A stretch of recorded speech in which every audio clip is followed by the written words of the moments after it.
Hey you guys, it's good to be with you again. It's going to be a cool show today as usual. Today we've got something exciting for you, plus we get to hear from Jude Law on the movie Dom Hemingway. Yeah, it'll be great.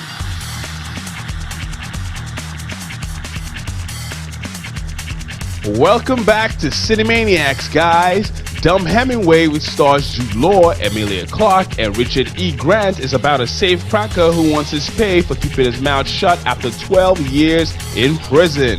Jude Law really went crazy mode on this one.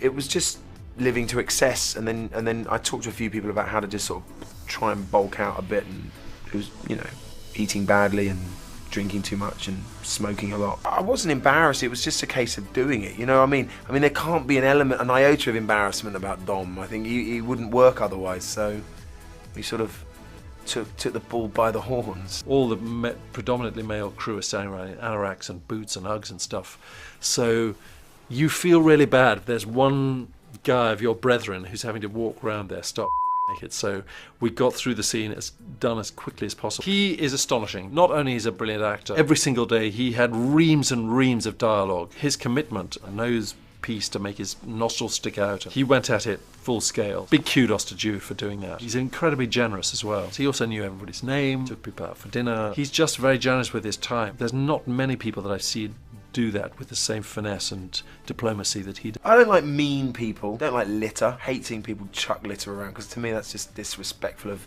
the communal world we live in, Don't like bad drivers. Just general tardiness, really, I suppose, gets my goat. And my grandson. His name's Jawada. You're kidding. It means peace loving. I'm Dom. Dom's English for unlucky son of a bitch.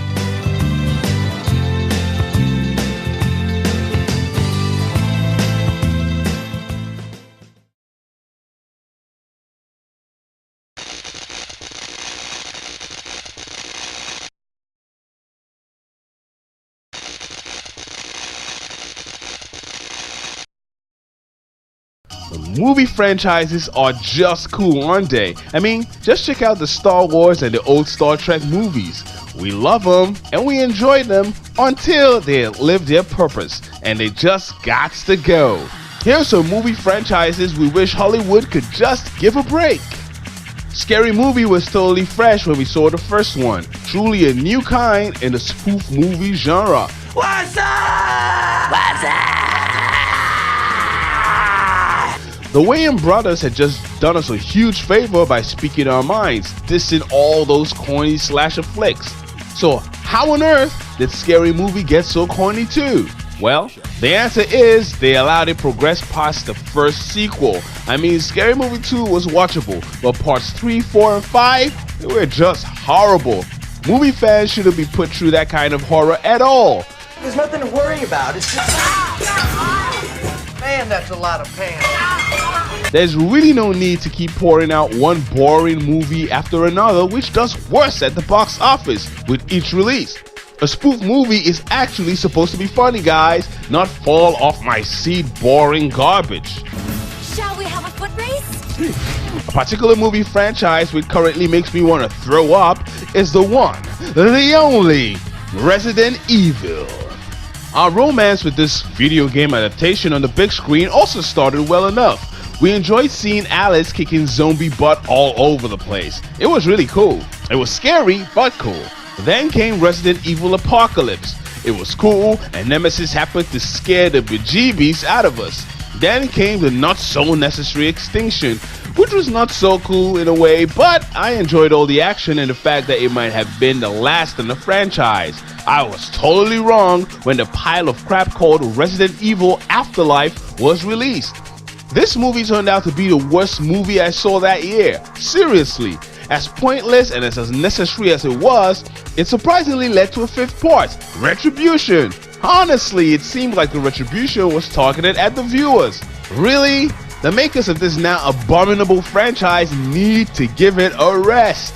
This franchise turned into a pile of crap, and if you have crap in your hands, flush it down the toilet. Enough said. Another franchise that should get a retirement is Yippee-ki-yay, motherfucker. Die Hard. I'm sure we all love John McClane. He's that unlikely hero we can relate to who wants to kill all the bad guys, save the day, and get on with his life. I really liked the Die Hard trilogy. It was good action for the average Joe. When I heard about and saw Live Free or Die Hard, I wished the series could just die easy. Not that I thought the fourth installment was horrible, I just felt that, maybe it was time for John McClane to retire. For a while, I thought he was done. But Hollywood though, they do what they do best. Surprise the Pringles out of us with A Good Day to Die Hard, a very forgettable movie that brought utter shame to the name of our hero. It wasn't fair on the viewers or on McClane. Yippee-ki-yay, Mother Russia?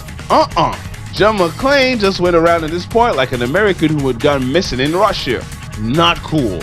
This comeback was ill-fated and, what's that word? Yeah, unnecessary. This one has just got to die. Okay, that's all we've got time for on the show today. You disagree with our list? You know what to do. Hit us up at cinemaniacs66@gmail.com. We've got Oculus, Cuban Fury, Rio 2, and Only Lovers Left Alive in the cinemas this weekend. So go see one of them, alright? Have a rockin' weekend, alright? And be good. Ciao.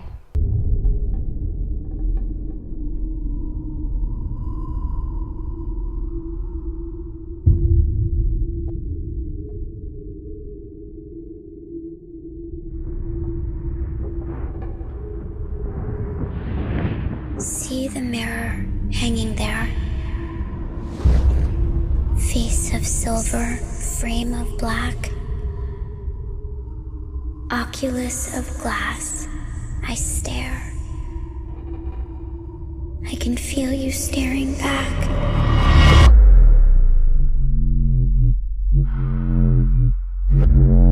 I hear your voice.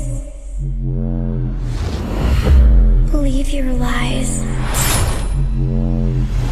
A window, portal, darkened door. Should you claim my staring eyes, my soul you hold forevermore.